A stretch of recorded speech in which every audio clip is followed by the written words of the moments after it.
Les matières premières du sous-sol africain ne sont pas une richesse, c'est un piège. Je dis cela pour au moins 2 raisons. Bienvenue à cette vidéo.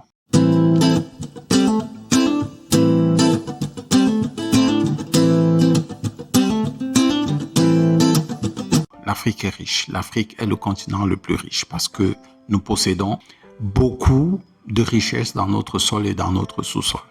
Le gaz, le pétrole, le saphir, l'or, le diamant, l'uranium, le fer, le cuivre et j'en passe.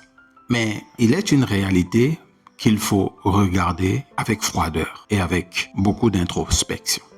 C'est dans la réalité. Sommes-nous riches du fait de cette richesse de notre sous-sol et des matières premières qui nous entourent, qui regorgent en Afrique? Absolument pas.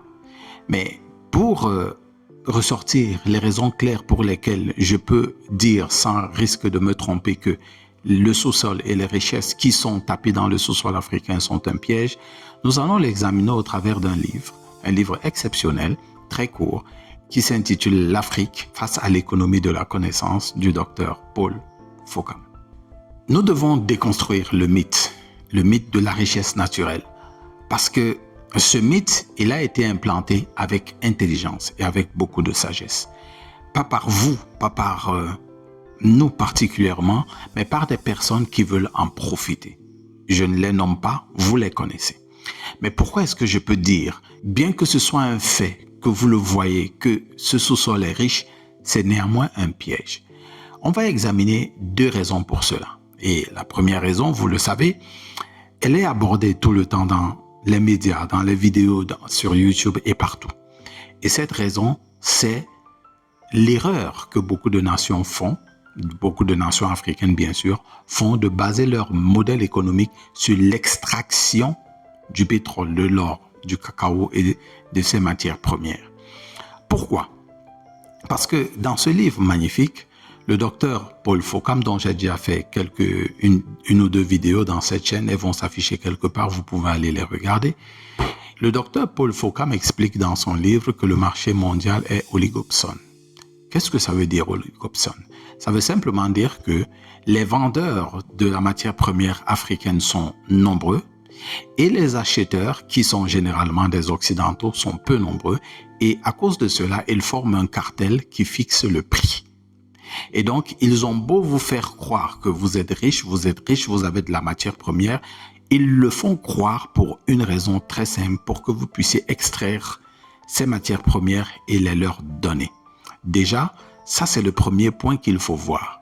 Et les économies africaines, telles qu'elles ont été structurées après les indépendances, sont des économies essentiellement extractives, c'est-à-dire qu'ils s'appuient sur l'extraction des matières premières.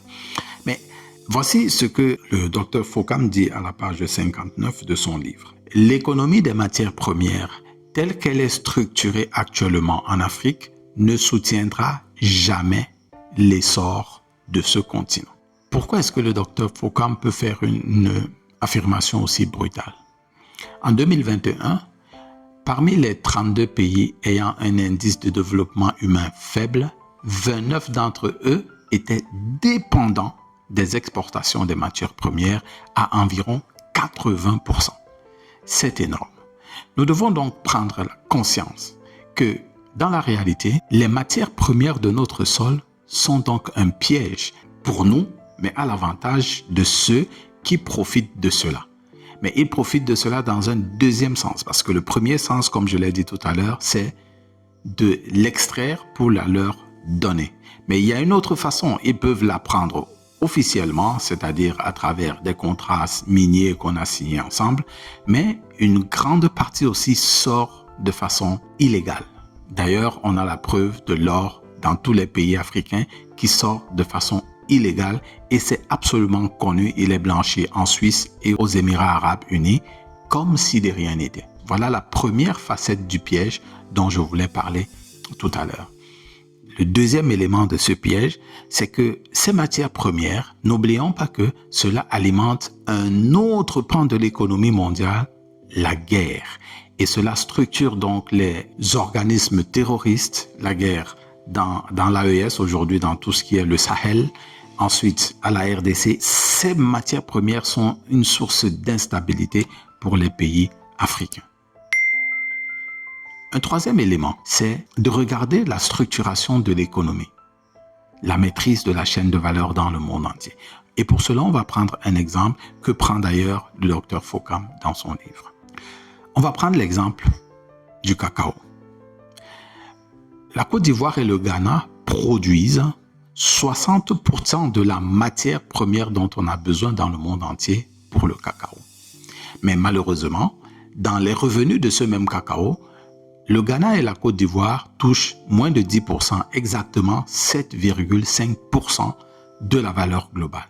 Mais pourquoi est-ce qu'il y a cette disparité? Ils produisent 60% et ils ne gagnent que 10%. Écoutons très attentivement ce que dit le docteur Paul Fokam à la page 98 de son livre. Voici ce qu'il dit. Les matières premières ne sont que des inputs et des intrants dans la chaîne de valeur. Elles sont certes la base du processus, mais c'est par ce processus qu'elles prennent de la valeur aux yeux du client en devenant des produits semi-finis ou finis. La valeur, c'est le montant qu'un client est prêt à débourser pour acquérir un produit. De toute évidence, le cacao séché n'a pas une grande valeur aux yeux des consommateurs. Par contre, la tablette de chocolat a une telle valeur à leurs yeux qu'ils sont prêts à débourser des sommes importantes pour l'acquérir. Ce qu'ils achètent en réalité, c'est l'expertise qui a structuré la chaîne de valeur de fabrication de la tablette. De ce fait, les entreprises spécialisées dans les fournitures des matières premières ont une marge d'exploitation très ferme par rapport à celles qui sont spécialisées dans la transformation de ces matières premières. Comprenez-vous l'implication ici? Dans la réalité, vous n'achetez pas la fève de cacao séchée, elle ne vous intéresse pas. Ce qui vous intéresse, c'est la tablette de chocolat. Et donc, ceux qui produisent la fève séchée, ce n'est pas eux que vous allez payer. Vous allez payer celui qui transforme cette fève en chocolat pour que cela puisse être savoureux pour vous. Et c'est pour ça que vous dépensez. Alors, l'Afrique, ne maîtrisant pas les étapes, le processus qui ajoute de la valeur à la fève séchée, il y a de quoi il ne touche que 7,5%. Parce que le reste de la chaîne de valeur est constitué, par exemple, de la commercialisation, du marketing, de l'empaquetage, de la transformation de cette fève, etc., etc. Il est donc clair que la richesse ne se trouve pas dans la fève de cacao, mais dans la transformation que subit cette fève pour qu'elle puisse devenir le produit fini que vous appréciez. Et donc, si nous restons à dire que nous sommes riches du point de vue de la fève de cacao, eh bien, c'est un piège, parce que dans la réalité, nous ne le sommes pas. Maintenant, de tout n'est pas de critiquer, mais comment peut-on sortir de cette misère? Pour sortir de là, beaucoup de gens pensent qu'il faut faire venir les sociétés qui vont extraire sur place et transformer sur place, et nous allons avoir auprès d'elles un transfert de technologie. C'est non seulement naïf, stupide et complètement impossible à faire. Mais pourquoi impossible à faire? Mais simplement parce que le transfert de technologie, c'est un leurre, c'est un mensonge, c'est une filouterie de la part de ces industriels ou bien de la part de ces sociétés européennes qui viennent nous la vendre. Ça ne se passe pas comme ça dans la réalité. Comment est-ce que ça se passe dans la réalité? Parce que de toutes les façons, c'est de ce transfert de technologie dont nous avons besoin pour pouvoir profiter de la chaîne de valeur des matières premières. Eh bien, le docteur Paul Fokam, une fois de plus, nous dit allons imiter certaines personnes qui étaient dans la même situation. Et dans ce cas, il s'agit de la Chine. À la page 114 et à la page 115, écoutez ce qu'il dit. Jusqu'à présent, aucun dirigeant de société étrangère ne s'est plaint que les sociétés chinoises l'obligent à transférer de la technologie et aucune société ou projet chinois ne ferait du transfert de technologie un engagement de coopération. Pas du tout. Oubliez, vous pourrez faire votre contrat, remplir qu'il faut un transfert de technologie, personne ne le fera. Il est important de noter que le transfert de technologie est une expression utilisée par les puissances occidentales pour mieux endormir les paresseux et les personnes incapables de questionnement. Tout le secret réside dans la capacité de l'homme à travailler, de copier et de partager la connaissance avec un grand nombre de personnes, dans sa capacité de modifier ce qui existe pour l'adapter aux besoins du plus grand nombre. Pour finir, nous devons admettre que la technologie ne se transfère pas. Elle s'achète, s'arrache, se copie, se vole par le biais de l'intelligence économique. Oui, nous n'avons pas à attendre qu'ils vont transférer des technologies pour nous. Nous devons soit l'acheter, soit l'arracher, soit la voler. Littéralement la voler. Mais une autre façon, c'est de la construire aussi à travers l'éducation et le système éducatif que nous devons mettre en place, parce que ce système éducatif doit travailler dans les sciences, les technologies, les ingénieries et les mathématiques qui permettent aux gens de pouvoir comprendre les matières premières et de pouvoir les travailler pour les transformer, pour que nous puissions maîtriser la chaîne de valeur du début jusqu'à la fin. Il y a une phrase très intéressante de Cheikh Zaki Yamani, ancien ministre saoudien du pétrole. Voici ce qu'il dit.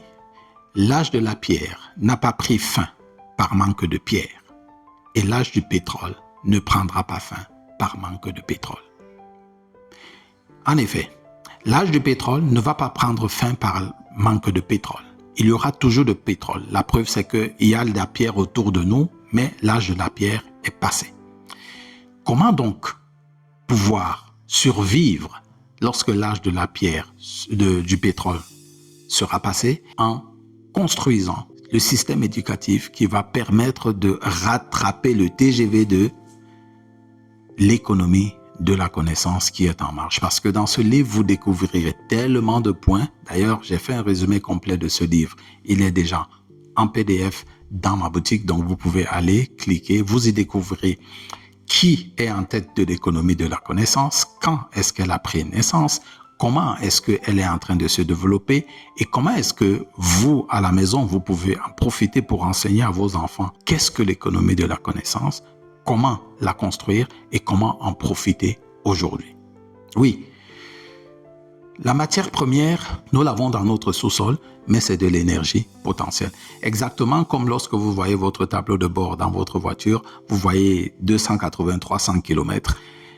Potentiellement, votre voiture peut aller à 300 km, mais l'avez-vous déjà poussé à 300 km à l'heure? Notre sous-sol. Elle a certes ses richesses, mais ce ne sont pas ces richesses qui vont nous rendre riches. C'est la transformation de ces richesses et donc c'est l'éducation, la structuration de notre système éducatif pour pouvoir profiter de ces richesses et non de se leurrer chaque jour en se disant l'Afrique est le continent le plus riche, l'Afrique est le continent qui a le plus de ressources. Absolument pas. C'est en transformant nous-mêmes et en maîtrisant la chaîne de valeur du début jusqu'à la fin. J'espère que vous avez apprécié cette vidéo. Si c'est le cas, vous faites un j'aime, vous partagez aux personnes à qui vous pensez que ce serait nécessaire. Et n'oubliez jamais, c'est l'éducation qui fait la différence parmi les hommes. Éduquez-vous, éduquez vos enfants pour que l'Afrique de demain soit une Afrique libre et prospère. Rendez-vous à la prochaine vidéo.